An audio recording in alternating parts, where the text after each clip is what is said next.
Olá, sejam muito bem-vindos de volta.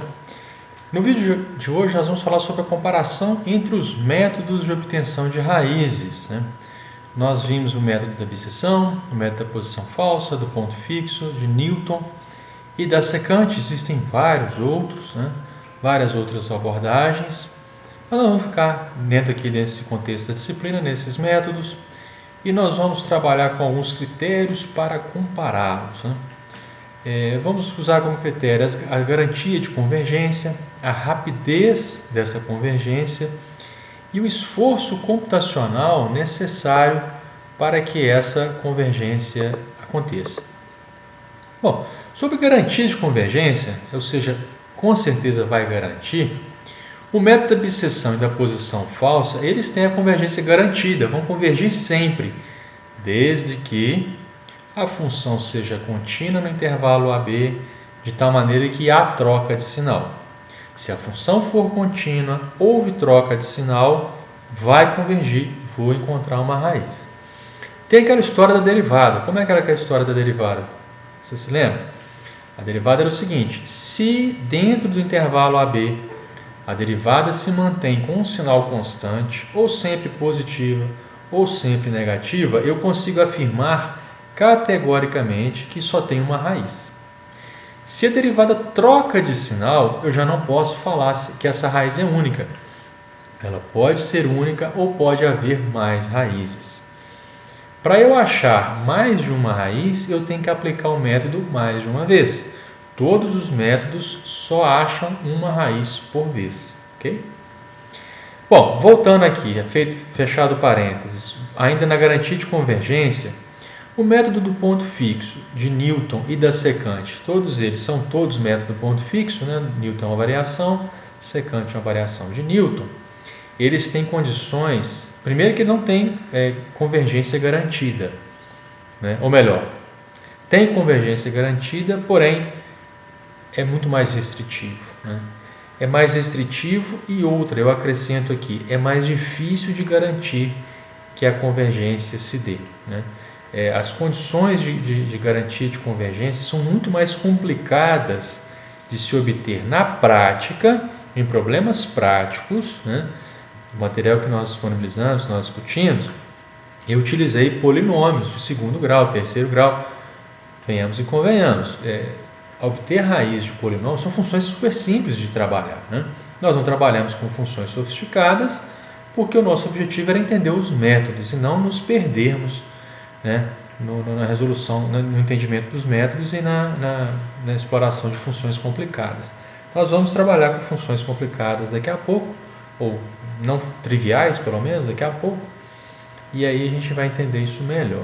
Mas o fato é que é bem mais difícil garantir que esses métodos de Newton, secante e ponto fixo, de maneira geral, convirjam para determinadas funções. Porém, se essas condições de convergência forem satisfeitas, os dois últimos métodos, o de Newton e da secante, eles vão ser bem rápidos do que os demais. Bem mais rápido que o do ponto fixo, lembrando que o método de Newton é um tipo de método do ponto fixo, é um caso particular do método do ponto fixo. Bom, ainda sobre a rapidez de convergência. O número de iterações, a quantidade de vezes que eu executo aquele laço while, é a medida usualmente adotada para a determinação da rapidez de convergência de um determinado método. Eu não uso, quando a gente fala de rapidez de algoritmo, eu não necessariamente uso o tempo de relógio para computar. Por quê? Porque às vezes o tempo de relógio, um algoritmo sendo executado num computador, pode ter um tempo totalmente diferente do mesmo algoritmo sendo executado em outro computador.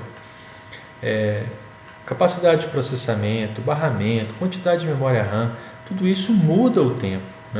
Você consegue fazer com que o algoritmo execute mais rápido se você mudar o hardware, se você executa instruções em paralelo e etc. Então tem uma série de vantagens de se mudar o hardware. Então a gente acaba, quando fala de rapidez de execução de algoritmo, nosso foco está no número de iterações, a quantidade de contas que o algoritmo faz. E aí, dessa maneira, a gente consegue analisar o algoritmo de maneira independente do hardware no qual ele está sendo executado. Você pode ter um algoritmo sendo executado no computador ou numa calculadora. Né? No computador ele tende a ser muito mais rápido que na calculadora. Né? Por quê? Porque a capacidade de processamento é outra. Né? Então, não deve ser uma medida conclusiva, né? A rapidez não deve ser uma medida conclusiva sobre o tempo de execução do programa. O tempo gasto na execução de uma iteração ele é variável, né? De acordo com o método que está sendo utilizado. Então, para medir o esforço computacional, indicadores que a gente costuma utilizar são quantas continhas, quantas operações vão ser efetuadas a cada iteração, a complexidade, quer dizer, eu posso fazer uma conta só, mas uma conta de uma derivada. A derivada é uma conta muito mais complexa do que simplesmente somar e subtrair. Quantas decisões lógicas, né, ANDs e ORs, e não em AND e OR, né? O número de avaliações de uma determinada função, de repente eu chamo uma função várias vezes, né? E o número total de iterações. Então, tudo isso a gente estuda. Para aqueles alunos que são de engenharia de telecomunicações e mecatrônica exclusivamente, eles cursam uma disciplina chamada Algoritmos e Estruturas de Dados 2 aqui conosco, e lá a gente fala de esforço computacional. A gente dedica aí algumas aulas, algumas semanas até, para falar sobre esforço computacional. Então, essa é toda uma área da computação, a gente não quer entrar aqui. O fato é que é importante, para falar de desempenho de algoritmo, não considerar tempo de relógio somente, tá? A gente pode mudar a máquina e o tempo de relógio ser bastante diferenciado. Bom, então conclusões gerais sobre a eficiência computacional de um determinado método são: acerca do método da biseção, os cálculos eles são mais simples para cada iteração, para cada vez que eu executo aquele laço for. No método de Newton, os cálculos são mais elaborados porque eu uso derivada, né? Simples assim. O número de iterações no método da biseção é, na grande maioria das vezes, bem maior do que o número de iterações executadas no método de Newton, né? Na grande maioria das vezes, pode não ser sempre assim, né? As condições a serem satisfeitas por um método que eu vou chamar de método ideal, né? O método perfeito. Esse método ideal, o método perfeito, ele deveria ter uma convergência assegurada sempre, ele sempre deveria convergir, né? Uma ordem de convergência alta e cálculos de iterações simples, contas fáceis de se fazer. Mas isso é o perfeito, né? No mundo perfeito, eu cursaria um curso de engenharia, né? Engenharia qualquer, gastando pouco tempo com pouco esforço. A gente sabe que isso não é possível, né? A verdade é essa, isso não dá. Então, para escolher o melhor método, eu tenho que me balizar em algumas questões. O método de Newton, ele pode ser escolhido caso seja fácil a verificação de convergência, mas principalmente se o cálculo de derivada for possível, né? Eu já falei, na prática é difícil você conseguir garantir a convergência ou verificar a convergência do método de Newton. Mas se eu já consigo calcular a derivada, já é muita coisa. Eu devo usar o método de Newton se eu consigo calcular a derivada. O método da secante, por outro lado, ele vai ser utilizado se essa derivada não for, derivada primeira da função original, não for possível de ser obtida, né? Se for difícil de ser obtida, né? Sobre o critério de parada, né? Há um detalhe importante aí na escolha de cada método. Se o objetivo meu for a redução do intervalo que contém a raiz, vale a pena usar o método da biseção, né? Se eu estou reduzindo o intervalo, vocês se lembram que quando a função é difícil, eu posso tentar verificar o intervalo no qual contém a raiz. Trabalhar com o método da biseção pode ser uma ideia interessante, né? A literatura não recomenda para isso usar o método da posição falsa. Recomendo o método da biseção porque ele é mais conservador, né? Lembrando que a função é de difícil análise, né? Gráfico, por exemplo, não posso plotar, coisas desse tipo. Se escolha parte de um valor inicial para a raiz, bom, então aí eu vou trabalhar com o método de Newton, o método da secante, né? Porque eles usam valores de x, né? x0 ou x0x1 no caso da secante, para poder fazer a obtenção da raiz. Bom, situações nas quais se deve evitar o método de Newton e o método da secante. quando a curva ela tende a ser paralela a algum dos eixos, né? Nesses casos, né, ou nesse caso, os dois métodos eles podem ter dificuldade para convergir, né? Há uma tendência, ou se houver uma tendência da função, a tangenciar os eixos das abscissas em mais de um ponto, né? De repente ela não é paralela sempre, mas sim em alguns pontos ela tangencia, esses métodos acabam demorando mais para convergir, isso acontece. Bom, então a escolha do método está diretamente relacionada com a equação, evidentemente. Né? Se aquela equação é simples, é um polinômio de segundo grau, usa a fórmula de Bhaskara, esquece o que a gente está falando. Se já é um polinômio mais complicado, ou se é uma função não linear qualquer, né, mais complicada, aí a gente tem que partir para um desses métodos, sempre tentando ver se o método de Newton, né, dando preferência ao método de Newton, se a gente identificar que alguma coisa não está conforme, está difícil, não consigo obter a derivada, aí já parto para a secante, mas ficando atento aí a essa história da curva ser paralela a alguns dos eixos, né. Preciso de verificar os critérios de parada, eventualmente eu tenho que colocar um limite de iterações, porque eu posso deixar o computador executando várias iterações e ainda assim não obter a resposta. Então, resumindo aqui, né, conclusão da conclusão, os métodos, não existe um método perfeito, não tem aquele método que funciona sempre, e na prática, às vezes, é necessário tentativa e erro. Você vai tentar um, não vai dar certo, tenta outro, não dá certo, muda os números. Esse tipo de coisa faz parte do estudo da função. Tem que estudar essa função, tem que conhecer essa função. A gente sabe que a gente trabalha sempre sob pressão, né, sob estresse, mas é inevitável você estudar a função, estudar a equação, para verificar ali qual que é a melhor solução. E não vai ter sempre uma solução perfeita. Bom, comparação aqui dos métodos, todos os métodos usando essa função x ao cubo menos x menos 1. A gente colocou em todos os vídeos essa função, mas aqui a gente vai resumir. A gente sabe que tem uma raiz entre 1 e 2, 1.3, alguma coisa, né? Considerando a precisão de 10 a menos 6, para o método da bisseção, usando o intervalo 1 e 2, né? Eu usei o intervalo 1 e 2, tanto do método da bisseção quanto da posição falsa. Eu obtive a resposta com aquela precisão usando 20 iterações. Na bisseção, 17 na posição falsa. Aqui a gente nota que a posição falsa foi um pouquinho mais esperta, mais rápida. O método do ponto fixo, usando essa função φ aqui, eu já achei a resposta com 9 iterações. No método de Newton e método da secante, eu já obtive uma resposta bem mais demorada, com 21 e com 27. Só que, olha, a raiz está entre 1 e 2, e eu usei o x0 aqui em Newton, 0. Né? A raiz estava em 1 e 2, eu usei um x0, 0. E na secante eu usei um x0 igual a 0 e x1 igual a meio.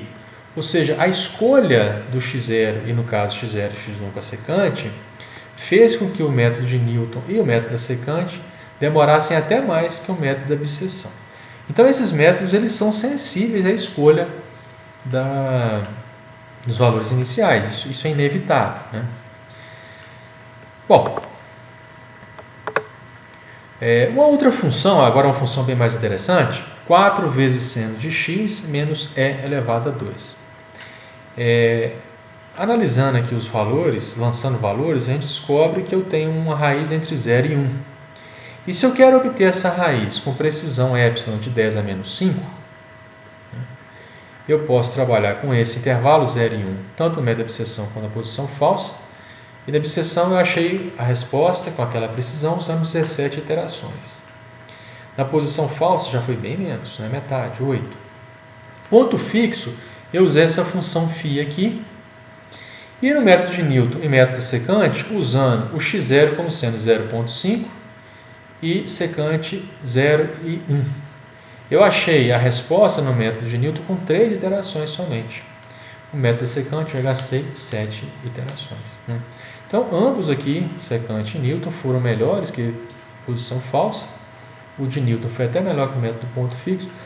Mas, mais uma vez, isso tudo sensível ao ponto inicial que eu utilizei. Né? Aqui atrás, se eu tivesse utilizado o x0 em Newton como sendo 1, eu tivesse obtido aqui uma resposta bem mais rápida do que eu obtive aqui no método do ponto fixo. Né? Bom, então essa aqui foi uma tabela de comparação.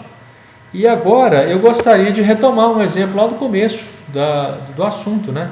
Do método de Newton. Aquele problema, aliás, podem fazer, esse aqui é só um daqueles problemas, eu passei 2, 3, já não me lembro, mas vamos resolver esse problema aqui usando o método de Newton, o método da secante, o método do ponto fixo, vamos fazer isso como exercício, né? E como é que a gente resolve isso aqui? O projeto de um tanque esférico deve ser desenvolvido para armazenar água para uma pequena cidade. O volume da água é determinado por essa fórmula aqui, ó, né? Essa fórmula aqui, ou seja, o volume de água em metros cúbicos é dado por π vezes a altura da água no tanque, né? A altura que aquela água tem no tanque em relação à base ali daquela esfera, ao quadrado, vezes 3 vezes o raio daquela esfera, né? Menos a altura dividido por 3. Então, considerando que eu tenho um raio de 10 metros, eu quero saber com que altura a água deve estar dentro do tanque para que eu tenha um volume aqui de 1000 litros, né? 1000 metros cúbicos de água. Vamos resolver isso aí, resolve isso aí, usando o método de Newton, usando o método da secante, usando precisão de 10 a menos 2. Se eu estou usando precisão de 10 a menos 2, eu preciso usar pelo menos 3 casas decimais, né? Para o vídeo, resolvo aí.